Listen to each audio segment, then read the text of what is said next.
दोस्तों, अब हम इस छोटे से प्लेनेट यानी मरकरी को छोड़कर सन से तकरीबन 10 करोड़ 80 लाख किलोमीटर दूर जिंदगी की तलाश में आ चुके हैं।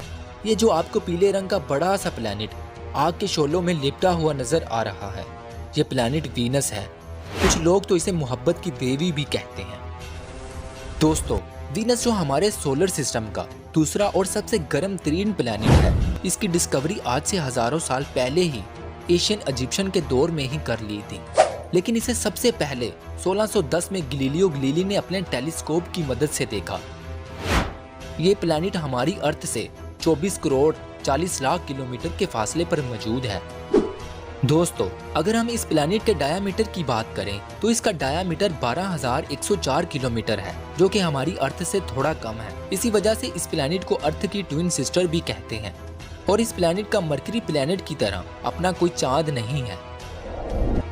दोस्तों, अगर इस प्लेनेट की ग्रेविटी की बात करें तो इसकी ग्रेविटी 8.87 मीटर पर सेकंड स्क्वायर है, जो कि अर्थ के मुकाबले में 91% है। अगर हमारा वजन अर्थ पर 100 kg है तो इस प्लेनेट यानी वीनस पर हमारा वजन 90 kg होगा। दोस्तों, वीनस अपना एक चक्कर सन के गिर्द 225 दिनों में पूरा करता है।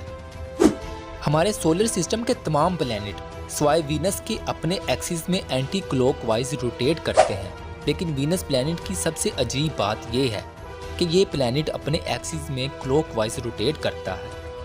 दोस्तों, इसी वजह से इस प्लेनेट पर सन वेस्ट यानी मगरिब से निकलता है और ईस्ट यानी मशरिक में गुरूब होता है, वो भी साल में सिर्फ 2 बार। इस प्लेनेट का एक दिन अर्थ के 243 डेज के बराबर होता है।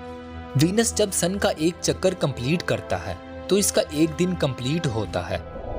दोस्तों, हमारे सोलर सिस्टम में अब तक सिर्फ हमारी अर्थ पर ही जिंदगी पाई गई, जहां इंसान, जानवर, परिंदे, पेड़ पौधे और हर वो चीज मौजूद है जो अपने अंदर जिंदगी के असरात रखती है। लेकिन दोस्तों, गौर की बात यह है कि इंसानों की बढ़ती हुई आबादी और इस प्लेनेट यानी अर्थ के लिमिटेड रिसोर्सेज, ग्लोबल वार्मिंग और पोल्यूशन की वजह से इस प्लेनेट पर जिंदगी गुजार पाना मुश्किल होता जा रहा है। ऐसे में साइंसदान हमारी इस अर्थ प्लेनेट के बाहर सोलर सिस्टम के दूसरे प्लेनेट्स जैसे कि मरकरी, वीनस, मार्स पर अर्थ जैसा एटमॉस्फेयर तलाश कर रहे हैं, जिसमें हम आसानी से जिंदगी गुजार सकें। दोस्तों, आखिरकार 12 फरवरी 1961 को सोवियत यूनियन ने वीनस प्लेनेट, जो कि अर्थ से काफी नजदीक प्लेनेट है, इस पर अपना पहला मिशन वेनेरा 1 लॉन्च किया। लेकिन इस स्पेसक्राफ्ट का अर्थ से 7 करोड़ 5 लाख किलोमीटर के फासले पर पहुंचकर कंट्रोल रूम से कॉन्टैक्ट टूट गया और ये मिशन फेल्ड हो गया। इसके बाद 12 नवंबर 1965 को वेनेरा 2 लॉन्च किया, लेकिन अफसोस ये मिशन भी फेल हो गया। इस मिशन के कुछ ही महीनों बाद सोवियत यूनियन ने वेनेरा 3 मिशन वीनस की तरफ लॉन्च किया। 1 मार्च 1966 को यह स्पेसक्राफ्ट वीनस के सरफेस पर फेल लैंडिंग की वजह से गिर गया। इस प्लेनेट के गर्म तरीन सरफेस और हाई एटमॉस्फेरिक प्रेशर की वजह से यह स्पेसक्राफ्ट कुछ ही मिनटों में नकारा हो गया। इसके पार्ट्स ने काम करना छोड़ दिया। वेनेरा 3 जमीन पर कोई भी इंफॉर्मेशन न भेज सका।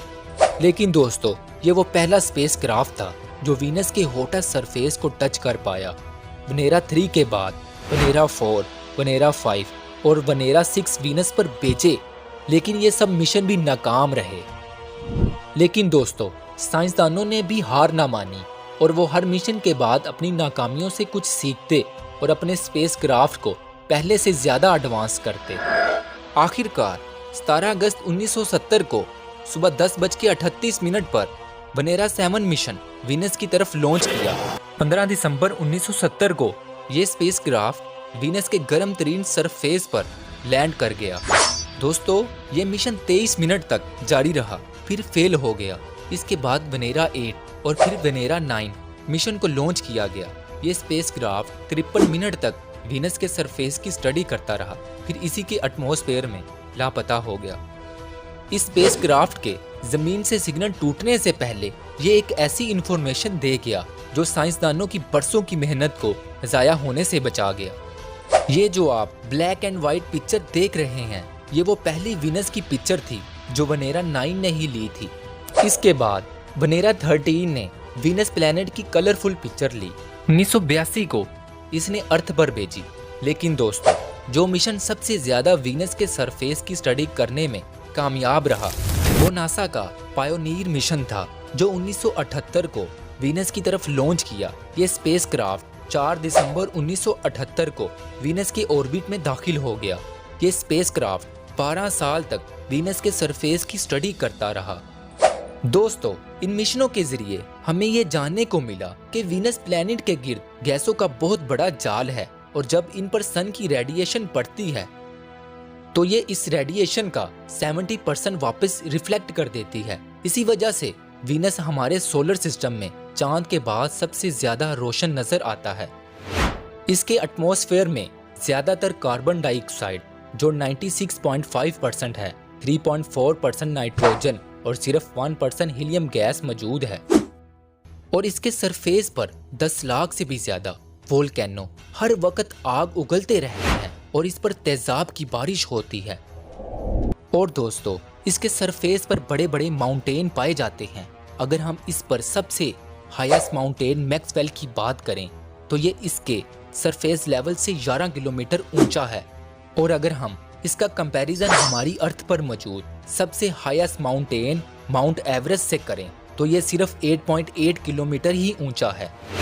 दोस्तों, आपके ख्याल में क्या हम इंसान इस प्लैनेट पर जाकर जिंदगी गुजार पाएंगे? हमें अपनी राय कमेंट में ज़रूर बताइएगा।